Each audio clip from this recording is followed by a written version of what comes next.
সন্মানীয় পঙ্কজ দাস ডাঙৰীয়া, সন্মানীয় কল্যাণ কুমাৰ দাস ডাঙৰীয়া,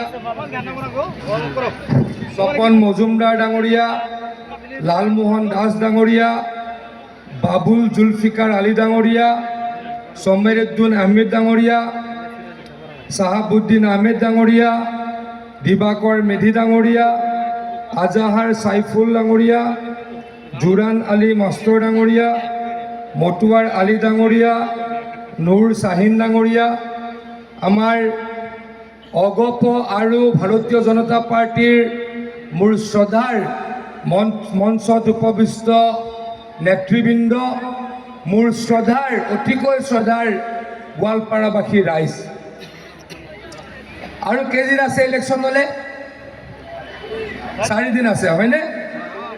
4 দিনত আমি এটা এনেকুৱা সিদ্ধান্ত ল'ব লাগিব যিটো সিদ্ধান্তৰ দ্বাৰা আমাৰ গোৱালপাৰা সমষ্টিটোৰ ভৱিষ্যত ভাল হয়, ভৱিষ্যতে সমষ্টিটোৰ উন্নতি হয়।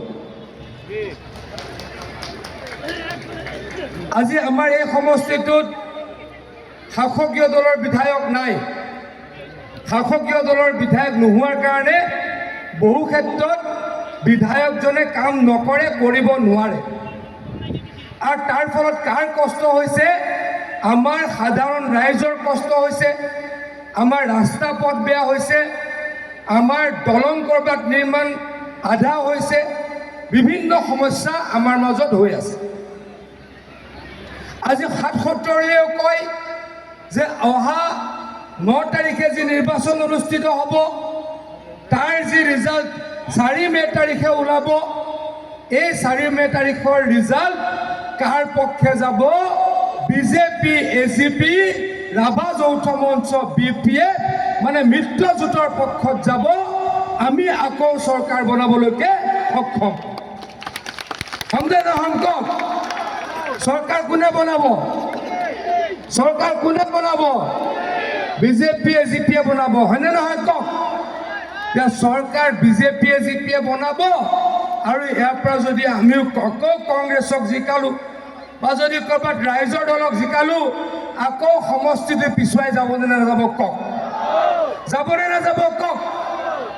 মানে এতিয়া আপোনালোকে সমষ্টিটো পিছুৱাই ৰখাটো বিচাৰে নে সমষ্টিটোক আগুৱাই লৈ যোৱাটো বিচাৰে?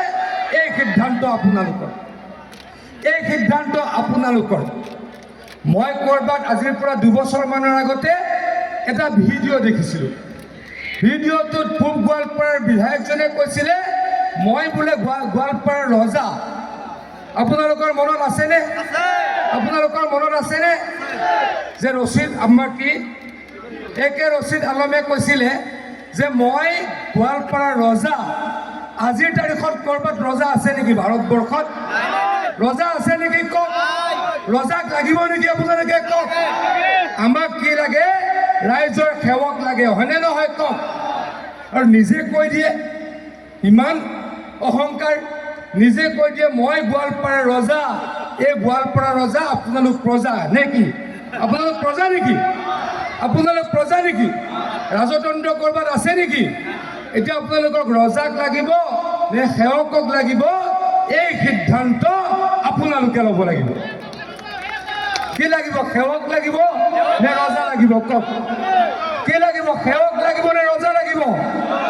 মই আকৌ কৈছোঁ, ইমান ডাঙৰ স্পৰ্ধা। আমিও 15 বছৰ MLA হৈছোঁ, 8 বছৰ আপোনালোকৰ আশীৰ্বাদত মন্ত্ৰী হৈছোঁ। আমাৰ মুখত তেনেকুৱা এতিয়ালৈকে শুনিছে নেকি? কওক, হিমন্ত বিশ্ব শৰ্মা ডাঙৰীয়া 25 বছৰ বিধায়ক হৈছে, মন্ত্ৰী জীৱনটো হৈছে, মুখ্যমন্ত্ৰী হৈছে। ক'ৰবাত কেতিয়াবা মুখত শুনিছে নেকি যে মই অসমৰ ৰজা, মই জালুকবাৰীৰ ৰজা? কোৱা শুনিছে নেকি? কওক, অসমৰ চাগে একমাত্ৰ বিধায়ক যিগৰাকীয়ে নিজক ৰজা বুলি ভাবে সেইজন আপোনালোকৰ প্ৰাক্তন বিধায়ক। প্ৰাক্তন হৈয়ে গৈছে, হ'বনে নহ'ব? কওক, হ'বনে নহ'ব? কওক। ক'ৰবাত এটা মই ভিডিঅ'